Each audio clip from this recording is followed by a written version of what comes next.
Hello दोस्तों, स्वागत है ऑनलाइन स्टडी में। आज हम डिस्कस करने वाले हैं सामान्य विज्ञान के 25 महत्वपूर्ण प्रश्नों को।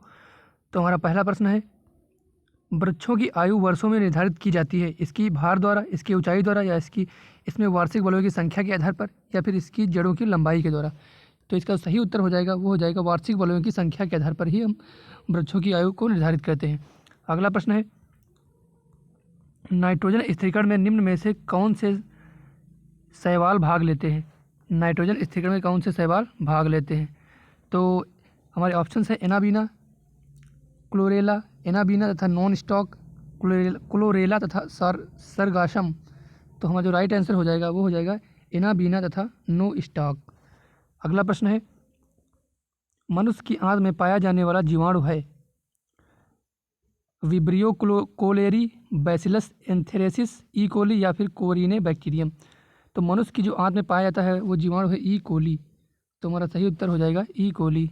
अगला प्रश्न है, साइनोबैक्टीरिया जीवाणु कहलाते हैं नाइट्रोजन स्थिरीकरण जीवाणु, यीस्ट, या फिर प्रकाश संश्लेषित जीवाणु, या फिर नीली हरी शैवाल।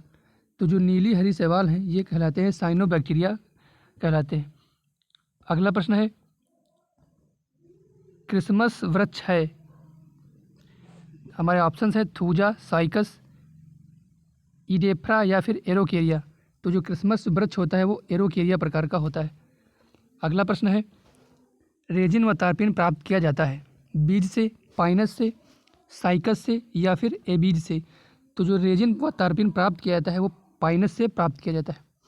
अगला प्रश्न है, शीतल पेयों जैसे कोला में पर्याप्त मात्रा होती है कैफीन की, या फिर निकोटिन की, टैनिन की, या फिर रेजिन की। तो शीतल पेयों जैसे कोला आदि में पर्याप्त मात्रा कैफीन की पर्याप्त मात्रा पाई जाती है। अगला प्रश्न है, हेरोइन प्राप्त होती है भांग से, तंबाकू से, सुपारी से, या फिर अफीम पोस्ता से। तो हेरोइन जो प्राप्त होती है वो अफीम पोस्ता से प्राप्त होती है। अगला प्रश्न है, आलू का पछेता अंगमारी रोग किस कवक द्वारा होता है।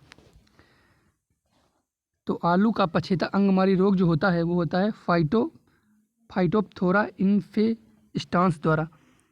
अगला प्रश्न है, प्रतिजैविकों को मुख्यतः प्राप्त किया जाता है वायरसों से, कवकों से, जीवाणुओं से, या फिर शैवालों से। तो प्रतिजैविक को एंटीबायोटिक जो होते हैं वो जीवाणुओं से प्राप्त किए जाते हैं। अगला प्रश्न है, यीस्ट कोशिका में मुख्य विकर होता है माल्टेज, जाइमेज, एमाइलेज, या फिर लाइपेज। तो जो यीस्ट कोशिका होती है उसमें जो मुख्य एंजाइम जो होता है वो होता है जाइमेज एंजाइम। अगला प्रश्न है, भूमि में सर्वाधिक संख्या में माइक्रोफ्लोरा पाया जाता है कवक के रूप में, शैवाल के रूप में, जीवाणुओं के रूप में, या फिर घास के रूप में। तो ये पाया जाता है जीवाणुओं के रूप में। अगला प्रश्न है, भूमि की उर्वरता को घटाने वाला जीवाणु है। तो भूमि की जो उर्वरता जो घटाने वाला जीवाणु है वो है थायोबैसिलस डिनाइट्रिफिकेंस। अगला प्रश्न है, आलू की अग्र अंगमारी रोग किस कवक के कारण होता है। तो ये होता है अल्टेनेरिया सोलोनी के द्वारा। अगला प्रश्न है, अंडाशय विहीन पुष्पोद्भिद हैं टेरिडोफाइट्स, ब्रायोफाइट्स, जिम्नोस्पर्म्स, या फिर एंजियोस्पर्म्स। तो जो अंडाशय विहीन पुष्पोद्भिद होते हैं वो होते हैं जिम्नोस्पर्म्स। अगला प्रश्न है, जीवाणुओं को पूर्णतः समाप्त करने की क्रिया कहलाती है निर्जलीकरण, हिमीकरण, पाश्चुरीकरण, या फिर निर्जमीकरण। तो इसका जो सही उत्तर हो जाएगा वो हो जाएगा निर्जमीकरण।